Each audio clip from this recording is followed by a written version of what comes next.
Tight security surrounded the start of the national security trial of Hong Kong media tycoon Jimmy Lai on December 18th. The founder of the now folded Apple Daily newspaper, a vocal Beijing critic and anti-government activist, is the most prominent figure to be prosecuted under the national security law imposed on Hong Kong by Beijing in 2020. Lai has spent 3 years in jail awaiting trial, which had been delayed 3 times since December 2022.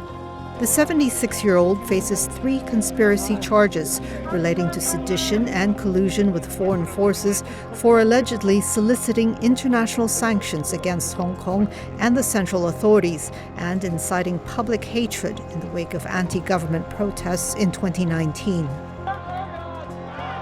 The full extent of Lai's alleged transgressions still has not been revealed, but Hong Kong Security Minister Chris Tang maintained the trial will reveal how bad they were. There have been numerous international appeals for Lai's release since he was arrested and criticism towards Hong Kong and Beijing authorities. In an interview with the Post ahead of the trial, Tang said he expects another wave of smear campaigns against them amid wide international media coverage. They'll make use of every opportunity to smear Hong Kong. And actually, when you look back, every 2 or 3 months there will be a certain report from US, from UK, talking about there's no freedoms in Hong Kong.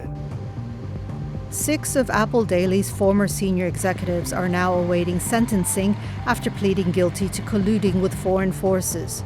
Some of them are expected to testify against Lai.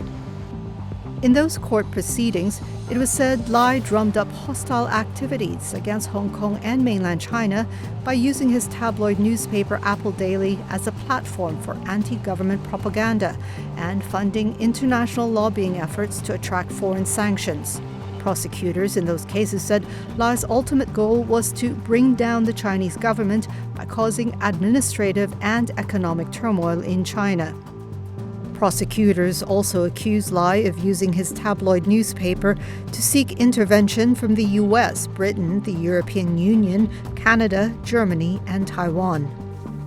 Reported consequences included sanctions by the US, such as the 2020 Hong Kong Autonomy Act, targeting individuals and banks deemed to have contributed to the erosion of the city's autonomy, and suspension of extradition arrangements between Hong Kong and foreign countries.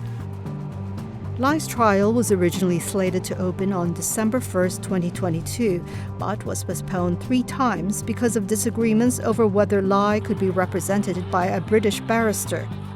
China's top legislative body ultimately ruled that Hong Kong was entitled to determine if London-based counsel Timothy Owen could take up Lai's case. Hong Kong's Committee for Safeguarding National Security decided Owen's representation would pose a national security risk, effectively barring him from representing Lai in court.